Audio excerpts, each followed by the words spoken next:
Mutfağımın herkese merhaba arkadaşlar. Bugün sizlerle birlikte kahvaltı için enfes bir çörek tarifi vereceğim. Aşma tadında tamamen böyle pastane poğaçasını andıran bir lezzet. İnanın abartmıyorum. Denediğiniz zaman bunu sizler de göreceksiniz. Buyurun hep beraber yapımına geçelim.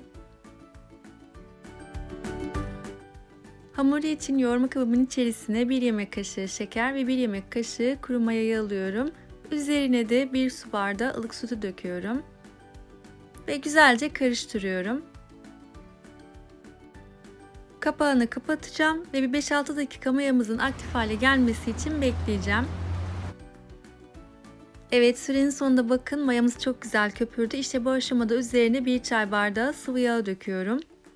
1 tane de yumurta akımız. Çırpıcıyla tekrar bir çırpıyorum. Hemen şunu belirtmek isterim. Eğer yumurtalarınız küçükse arkadaşlar 2 tane kullanın. Evet, şimdi tereyağını bırakıyorum. 125 gram kullandım. Tereyağı yerine arzu ederseniz margarin kullanabilirsiniz. Ve yağı, sıvı malzemeleri güzelce yediriyorum şimdi.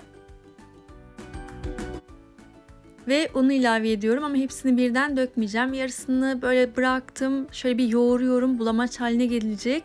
Bulamaç haline geldikten sonra üzerine 1 tatlı kaşığı tuzu bırakıyorum. Şöyle bir karıştırıyorum yine elimle ve onun geri kalanını da ilave ediyorum. Ben toplamda 3,5 su bardağı un kullandım.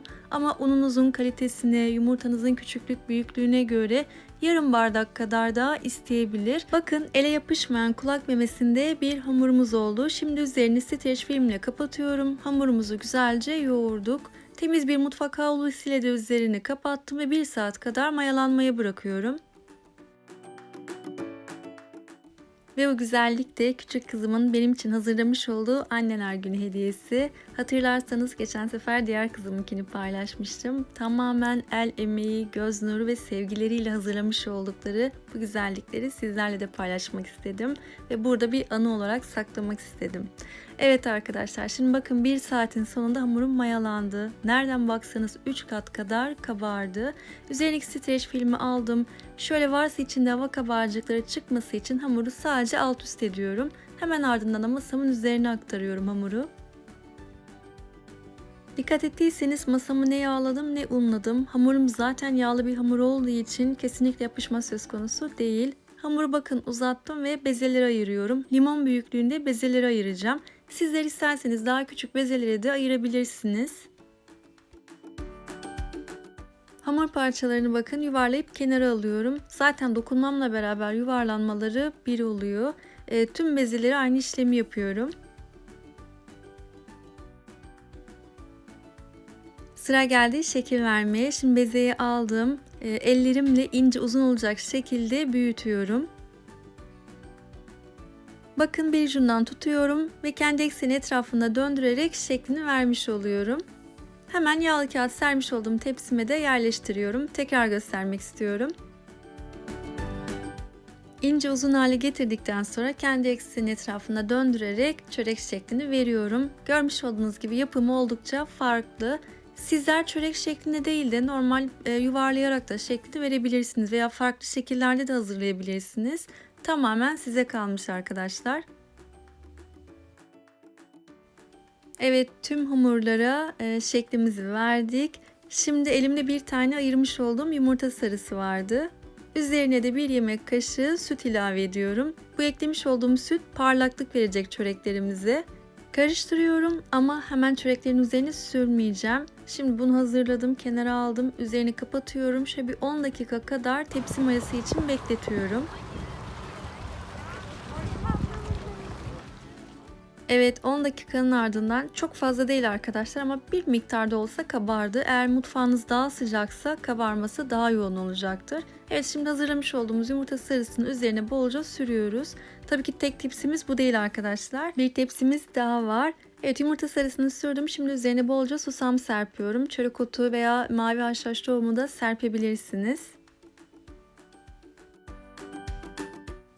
Çöreklerimiz artık fırına gitmeye hazır. Buradaki en önemli püf nokta arkadaşlar, fırınınızın önceden ısıtılmış olması gerekiyor. Yani iyice sıcak olan fırına verin ki çörekleriniz fırına girdikten sonra böyle çok güzel bir şekilde kabarsın, içi güzelce pişsin. Yani önceden ısıtmış olduğumuz 180 derecelik fırında alt üst kızarana kadar pişiriyoruz. Fırında pişerken sadece mutfağı değil tüm evi enfes bir koku kaplıyor. Böyle bol tereyağlı. Evet bakın açma tadında çöreklerimiz artık hazır. Nar gibi kızardılar. Dokusu çok güzel. Yumuşaklığını siz de görüyorsunuz. Soğusa da arkadaşlar aynı yumuşaklıkta, aynı tazelikte buram buram böyle tereyağı kokuyor.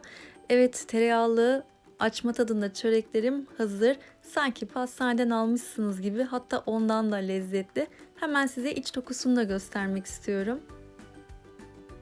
Evet, tel tel oldu. Biz çok sevdik bu güzelliği. Umarım sizler de memnun kalırsınız.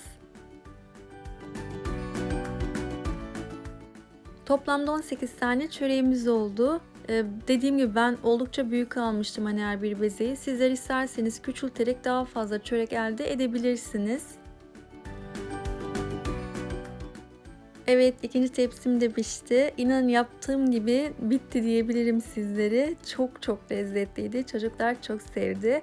Şimdiden deneyecek olanlara kolay gelsin, afiyet olsun. Ve videomun sonuna geldik. Umarım sizler için de keyifli bir seyir olmuştur.